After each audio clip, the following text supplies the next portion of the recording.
Yes Fiston, nongeye kukubona ahangaha kuri Mateka TV kandi ndabyishimiye cyane. Kabisa ndahari. Umeze ute se ubundi, umeze ute mu bisanzwe? Ni fresh kabisa, ndishimye muri iyi minsi. Ariko nsigaye narumvishe ngo uwo bitaga Fiston byarahindutse, ntabwo ukiri Fiston ngo usigaye witwa Mr Curad. Nibyo byagiye biti? Cyane kabisa, nsigaye nitwa Mr Curad nk'umutiktoka nyine, nawe urabyumva. Usigaye uri umutiktoka? Cyane kabisa. Aha. So rero nkuko nari nabababwiye narabibasezeranyije ko nzabazanira Mr Curad umenyerewe cyane kuri TikTok nk'umutiktoka nyine usanzwe nk'abandi bose, uri kubica bigacika w'umwana ukiri mutoya. Harya ubu ngubu ugize imyaka ingahe?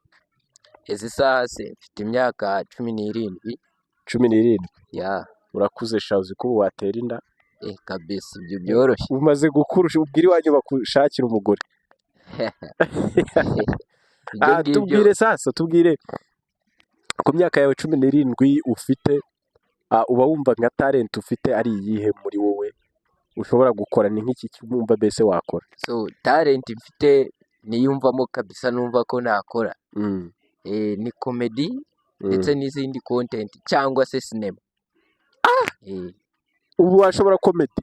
Kabisa cyane, ndi umu actor wa danje. Uri sure? Bya danje. Ubu wansetsa? Gusa ntago naseka nagaswe. Wagusetsa wowe ntago wabyemera. Wari ubizi ko nagiye kwa muganga?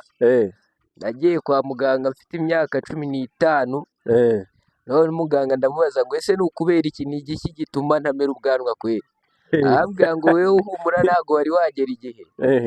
Wewe uzaba umera ukiri mutoya ufite imyaka 12.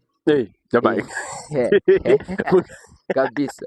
Mpita numirwa ndavuga ngo cyakora ndacyafite amahirwe. Reka ubwo muganga yakubwiye ko wari umaze kugira imyaka 15, akubwira ko ambwira ko nzabera uzamera ubwanwa ufite imyaka 12.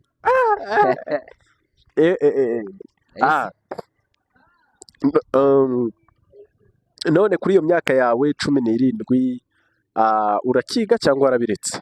Ntago nabireka, kwiga ni iby'ingenzi mu buzima bwanjye. Kabisa. Kumaze gukura se wabireka? Reka. N'ubundi igihe ngezemo ni icyo kwiyagara, kandi numva ko no kwiga mbese biri mu buzima bwanjye bwo kwishimisha mbese.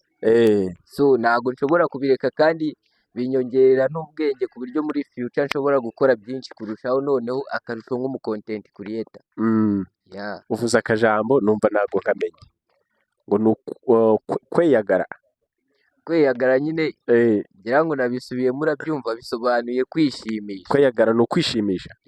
Mu rurimi ni Icyesipanyoro? Oya.